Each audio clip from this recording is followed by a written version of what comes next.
Alumnos de pedagogía, bienvenidos al video 3, creo, o alguno de ellos de esta larga lista que habrá. Esta es la lección 2. Estoy viendo que muchos de ustedes han estado trabajando, de hecho han estado adelantando. ¡Qué bien! ¡Qué bien! Y también no qué bien, porque la idea es que vayan entrando a las lecciones, pero si con los videos ustedes se entienden, genial.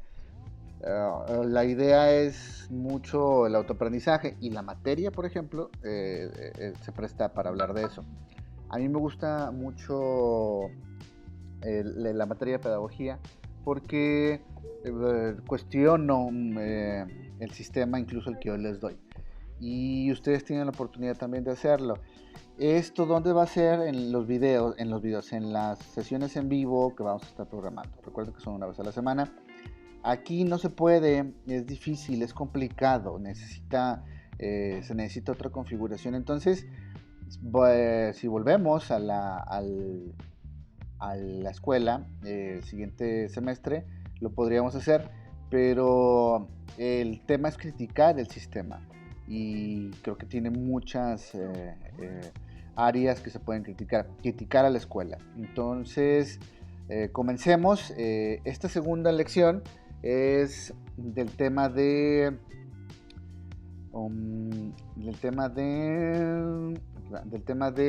aprendizaje. Pero miren, me gustaría que repasemos lo que se estuvo viendo para que como que se entienda más, creo yo que se puede entender más. La idea es entender qué es el sistema educativo. ¿Qué es el sistema educativo? ¿Qué es un sistema educativo? Hay una palabra que nos debe quedar claro y es sistema. Un sistema es un proceso. Y los procesos sistematizados o los sistemas en proceso los puede uno encontrar, por ejemplo, en la industria, en las empresas. Y se enseñan, pero tienen un origen. Aquí la idea es preguntarnos cuándo nace el sistema educativo. ¿Nace como una necesidad o como una imposición o parte de una obligación? Es lo que intento aclarar muy rápido. Muy rápido. A ver, vuelvo en un segundo, permítanme. Permítanme. Entonces les decía que es un proceso y en algún momento se tuvo que haber inventado. En este caso, la escuela contemporánea tiene un origen y ese origen es muy característico. No quiere decir que nunca haya existido la escuela, existió. Por ejemplo, los aztecas tenían escuela, los griegos tenían escuela. Por ejemplo, los griegos, que es ahorita de este último comentario, inventaron, si lo quieren ver así, la escuela como la conocemos. Hicieron una división de los conocimientos, se juntaban en unos lugares que se llaman gimnasios o academias, y ahí hacían deporte y ahí estudian matemáticas, filosofía, esgrima, equitación. Nada más que la característica es que eran muy misóginos y solo las mujeres estaban dentro. Bueno, entonces en muchos grupos humanos la educación es algo fundamental, o sea, esta necesidad de enseñar es importante para ellos. Pero el sistema, como lo conocemos, educativo, este proceso en el que ustedes están ahorita y que tiene sus años, ¿cuándo nace? Nace con la aparición de el movimiento revolucionario francés o la Revolución Francesa, o para ser más precisos, con lo que originó la Revolución Francesa. A ver, vayámonos a la hoja que está de este lado. Dice: el sistema educativo aparece como una necesidad para moverse entre sistemas. ¿Qué es esto de moverse entre sistemas? Fíjense. Ahora se puede ir del origen a otro lado, aspirar a más. Antes no se podía. ¿A qué me refiero? Por ejemplo, en la parte más alta se encontraba Dios o el clero o las personas con dinero. Y todo el resto de abajo, todo el resto, era el pueblo, era la bandita que estaba ahí trabajando, y si mi papá era herrero, pues entonces yo era herrero. Si mi papá cuidaba caballos, yo iba a ser caballero. Pero no, caballero no, iba a cuidar caballos. Estamos hablando siglo XVII, siglo XVIII, siglo XVII. O sea, no significa que con la Revolución Francesa aparece esto, pero se venía gestando. ¿Qué es lo que se venía gestando? La necesidad de los individuos de trasladarse y moverse entre sistemas. O sea, era tan sencillo como decir, yo no voy a ser siempre el hijo de un herrero. Yo quiero salir. Yo quiero ser otra cosa. Este tema aspiracional comienza a surgir. Y entonces las ideas como la libertad y la igualdad empiezan a aprender entre la gente. ¿Y qué tuvo que pasar para que este repentino interés de las personas por moverse entre sistemas o por salirse de su espacio, de su sistema, que tuvo que crearse algo que se llamó el rol complementario? Hay un sociólogo Dayera, que lo menciona como el nacimiento del rol complementario. Pero, ¿qué es el rol complementario? Vayámonos al texto, dice, se tuvo que crear el rol complementario, es decir, se crearon oficios y se crearon necesidades. Crear oficios y crear necesidades, ¿qué es? ¿Antes existían esos oficios? Sí, pero ahora tienen otra característica. Por ejemplo, a partir de este momento son distintos. Las personas que se las consideraba como brujos o los que conocían del cuerpo humano, de repente se convirtieron en médicos. Las personas que ayudaban a administrar una casa, pero no eran los dueños de la casa o del castillo o de las tierras, y que sabían de números y que podían ir a alegarle a alguien y reclamarle, se pudieron haber convertido en administrativos o en abogadas o abogados. Este rol complementario fue muy importante porque generaba necesidades, ya que ahora yo, que me dolía a mí el cuerpo, la panza, iba y le decía al doctor, me duele. Y también hubo un cambio muy importante. Por ejemplo, en este caso estamos hablando de Europa. Las personas, o mejor dicho, el cristianismo comenzó a perder fuerza. ¿Por qué? Porque antes de eso, si te dolía la panza, pues ¿qué pasaba? Te podía decir alguien, es que cometiste un pecado, está mal, obraste mal, ponte a rezar 10 Padres Nuestros y te morías. Y en este caso ya había otro tipo de interés y de garantía, y era el de ir con el médico y de que sabes que tómate esta hierbita y te va a quitar el dolor de panza. Y no se te convierte en infección, y luego la infección se convierte en algo más grave hasta que cuelgan los tenis. Entonces, fíjense todo lo que generó, pero de Oquis no aparece esta movilidad entre sistemas. Tuvo que haber otro sistema que avalara eso, y duró mucho tiempo para construirse, y es el sistema educativo. Dice, el sistema educativo fue el encargado, de avalar todo eso. Por eso se crearon las escuelas y los programas educativos. La función era formar. Aparece la escuela, y como aparece la escuela tuvo que haber división por edades.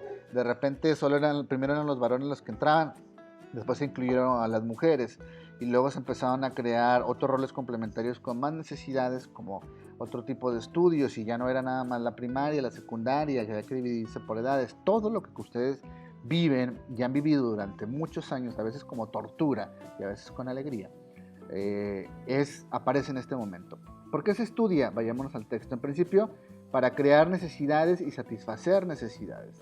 Pero también la educación es una institución que selecciona socialmente. Entonces, como selecciona socialmente, divide. Y si tú querías adquirir un rol complementario y decir, soy un médico, tienes que estudiar medicina. Pero si no estudias, entonces no eres alguien. Por eso viene esta selección social.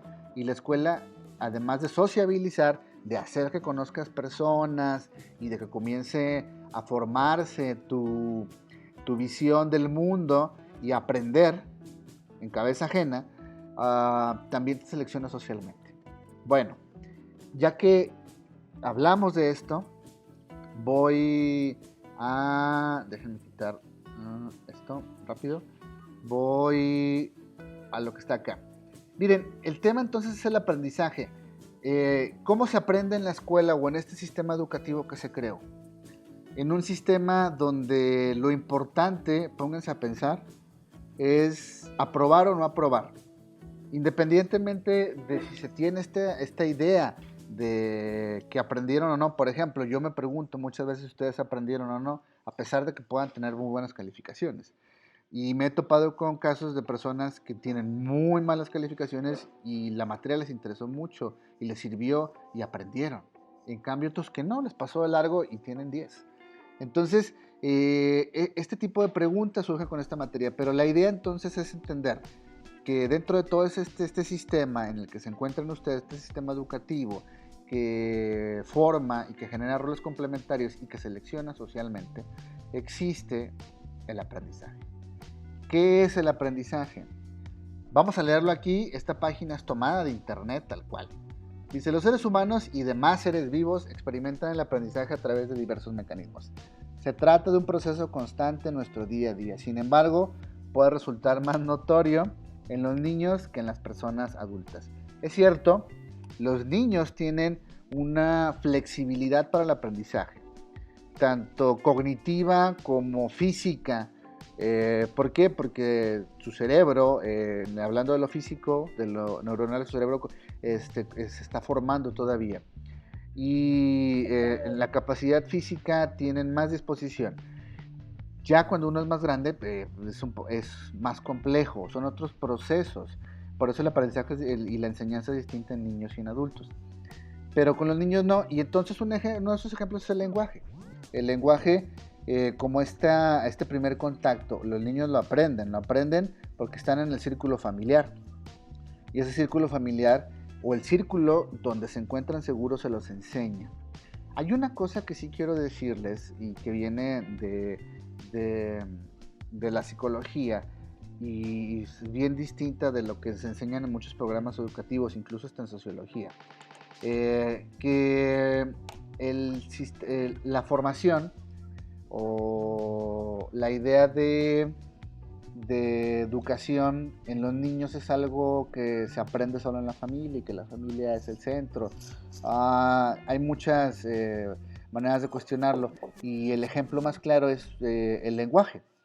Los hijos de inmigrantes que se fueron a Estados Unidos y que aprenden el inglés, lo aprenden en la calle, no con la familia de origen, porque ellos no saben hablar inglés y entonces se cuestiona la idea de si la familia es el origen de muchas cosas. Es una parte de la ecuación y entre ellas la ecuación es el lenguaje. Entre esa ecuación es el lenguaje y el primer contacto es en la familia. Y los niños lo aprenden. El aprendizaje en los seres humanos, volvemos al texto, es considerado como un cambio de conducta permanente, que se debe en principio a la experiencia de diversas situaciones. Aquí cabe destacar que el aprendizaje en los seres humanos es diferente de los animales. Bla, bla, bla, bla. El aprendizaje resulta vital. Ay, gracias. Gracias, perdón. Me dieron ahorita un chapulín. Gracias. El aprendizaje resulta de vital importancia porque nos permite adaptarnos a nuestro entorno, desarrollar ideas, establecer actitudes y llevar a cabo innumerables actividades. En la escuela hay diferentes estilos de aprendizaje. La pedagogía es la ciencia que los establece, los propone y los estudia. La pedagogía es una disciplina orientada a la educación que forma parte de las ciencias sociales, de la psicología y de las humanidades. La pedagogía en este segundo párrafo se divide en varias ramas de estudio para determinar la importancia de la educación a fin de mejorar una realidad o diversas situaciones familiares. Y entre todas las cosas que discute, habla de los tipos de aprendizaje. Los tipos de aprendizaje se caracterizan porque las personas son distintas. No todos aprenden igual. Una de las ventajas, por ejemplo, de la educación a distancia es que puede aprovecharse por muchos tipos de estructuras de aprendizaje o por personas que tienen distintas maneras de aprender. ¿Por qué? Porque puede ser visual. Puede ser visual a partir de imágenes, colores, o puede ser auditiva o puede ser a partir de letras y textos. La única desventaja es que a veces no se lleva a la práctica y falta la parte de socialización. Para muchos es muy importante estar al lado de alguien más. ¿Para qué? Para tener esa sensación de seguridad. También el salón y la escuela representan un elemento importante en la ecuación del aprendizaje. Entonces, eso pues lo veremos después. El aprendizaje es un proceso a través del cual los seres humanos desarrollan habilidades. Característica: se desarrollan habilidades, adquieren conocimientos, definen estrategias, establecen análisis críticos y adoptan valores, posturas y actitudes que son importantes para la vida en la familia, el entorno social, laboral, entre otros. Por ejemplo, ustedes aprenden a hablar con su familia. Ustedes aprenden a decirle algo a sus padres o a sus abuelos y saben cuándo y en qué momento. Y eso lo aprovechan. Si requieren algo, aprovechan ese conocimiento. O aprenden a cocinar, a hacer un pastel, pues, aprovechan ese conocimiento, lo aplican.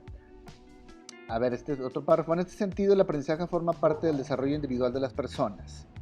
Desde la pedagogía han determinado diferentes tipos de aprendizaje que a continuación se presentan. Esto lo vamos a ver en la clase presencial.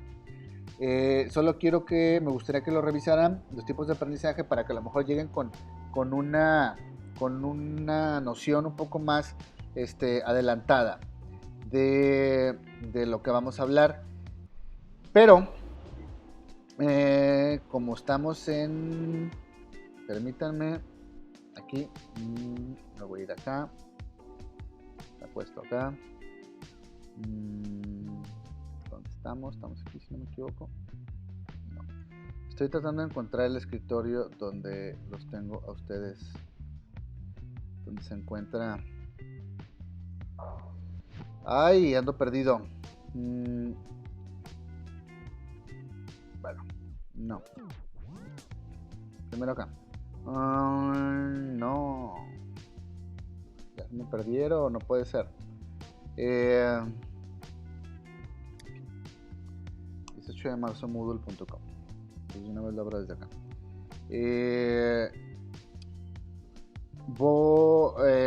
Necesito que vean los estilos de aprendizaje. Me desespero.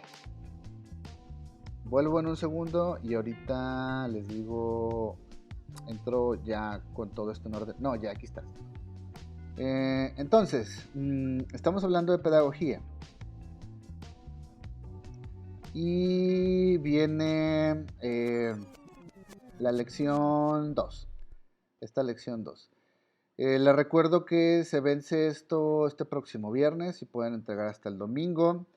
Y los que están en documento PDF, entrega física, lo pueden hacer hasta el lunes de 8 a 10 de la mañana. Los que están en correo, pues lo pueden hacer hasta el domingo. ¿Sí? Tenemos esta lección 2. La lección 2 está abierta y tenemos que terminar hasta la lección 3. Vamos a tener que terminar hasta la lección 3, por lo tanto, estén atentos. La entrega tiene que ser el viernes, ¿sí? Tiene que ser el viernes. Yo, por ejemplo, la fecha límite del domingo o el lunes. La lección 3, para los del documento PDF, yo la voy a subir el miércoles para que la tengan en cuenta. Así que sería todo hasta aquí.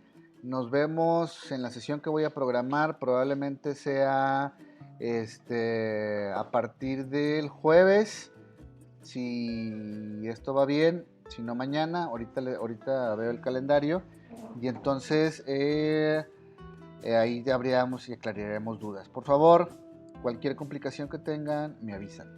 Hasta luego.